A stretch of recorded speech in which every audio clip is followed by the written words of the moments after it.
ফেরেশতাদের ইচ্ছা শক্তি নেই, আর জিন জাতি মানব জাতির ইচ্ছা শক্তি আছে।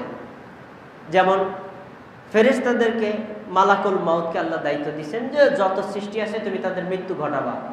এখন একজনের মৃত্যুর সময় হয়েছে, মালাকুল মাউত বলতে পারবে না আল্লাহ আমি এখন একটু ক্লান্ত আছি, একটু পরে যাই, এটা বলার সুযোগ নেই, কারণ সে কখনো ক্লান্তি হবে না, তার ইচ্ছা শক্তি নেই, সে যেতে বাধ্য, যে দায়িত্ব তাকে দেওয়া হয়েছে। কিন্তু আপনি আর আমি, আমার জন্য জুমার সালাত ফরজ, সমস্ত মানুষের জন্য ফরজ, এলাকার সবার জন্য ফরজ, সবাইকে জুমার সালাতে আসে, দু একজন মিস করে না। তার মানে কি আল্লাহর বিধান সে মানতেও পারে নাও পারে, ইচ্ছা শক্তি আছে, কিন্তু ফেরেশতাদের ইচ্ছা শক্তি নেই। আল্লাহ যাকে যে দায়িত্ব দিচ্ছে হুবহু তাই করে। দলিল আল্লাহ তাআলা সূরা আম্বিয়ায় বলছেন যে ওয়ামান ইনদাহু লা ইস্তাকবিরুনা আন ইবাদাতিহি, আল্লাহর নিকটে যে সকল ফেরেশতারা রয়েছে লা ইস্তাকবিরুনা, তারা কখনো অহংকার করে না, ওয়ালা ইস্তাহসিরুনা, তারা কখনো জাদু করে না, ইউসাব্বিহুনাল লাইলা ওয়ান নাহারা লা ইফতারুন, তারা সদা সর্বদা রাতে দিনে আল্লাহর তাসবিহ পাঠ করতে থাকে সব সময়। এরপরে সূরা আরাফে বলছেন ইন্নাল্লাযীনা ইনদা রাব্বিকা লা ইস্তাকবিরুনা আন ইবাদাতিহি ওয়া ইউসাব্বিহুনা লাহু ওয়া লাহু ইয়াসজুদুন, ফেরেশতারা আল্লাহ তাআলার সিজদা করতে থাকে। এরপরে মালাইকাদের আরেকটা কাজ মানুষের জন্য দোয়া করা, তারা মানুষের জন্য কল্যাণকর দোয়া করে। এখানে দুইটা পয়েন্ট, ফেরেশতারা কখনো মানুষের ক্ষতি করেন না, উপকার করেন। কোন সময়ের জন্য ফেরেশতারা মানুষের ক্ষতি করেন না, উপকার করেন। দেখেন, এক নম্বর উপকার হচ্ছে ফেরেশতারা মানুষের জন্য দোয়া করে। দেখেন এই দোয়াটা আপনারা পান কিনা? সহিহ বুখারী হাদিস নাম্বার 477, রাসূল সাল্লাল্লাহু আলাইহি ওয়াসাল্লাম বলেন আল মালাইকাতু তুসাল্লি আলা আহাদিকুম মা দামা ফি মুসাল্লা, তোমাদের মধ্যে কোনো ব্যক্তি যখন সালাত আদায় করে, যেই মুসল্লায় দাঁড়িয়ে সালাত আদায় করলো, সে ওই মুসল্লায় সালাত শেষে বসে জিকির আজকার করে।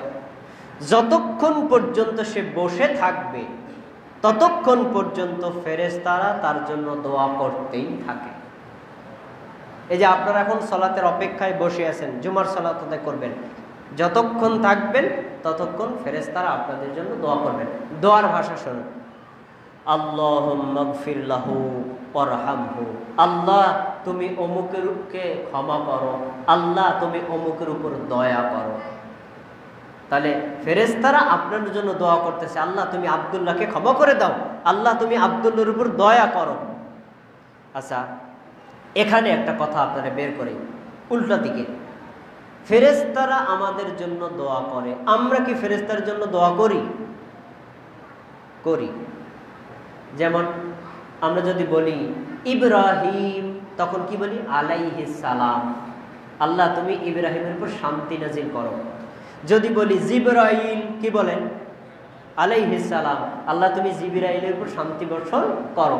এভাবে নামটা নেওয়ার সময় আলাইহিস সালাম বলি, কিন্তু স্পেশাল ভাবে সাধারণত ফেরেশতাদের জন্য আমরা দোয়া করি না।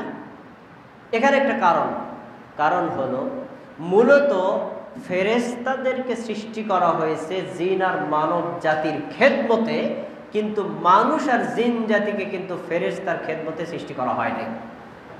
তাহলে মর্যাদা ফেরেশতাদের বেশি না মানুষের বেশি? এখানে একটা জিনিস খেয়াল করেন, ফেরেশতারা কিসের সৃষ্টি মনে আছে? নূরের, আর মানুষ মাটির।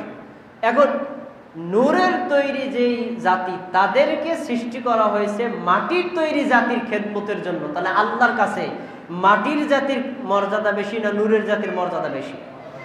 তাহলে আমরা কি জন্য টাইম না নবীরে নূরের তৈরি বানাবো? কোনো দরকার নেই, আমরা তো এমনি মর্যাদা বানাচ্ছি। দেখুন আরো ফেরেশতারা আপনার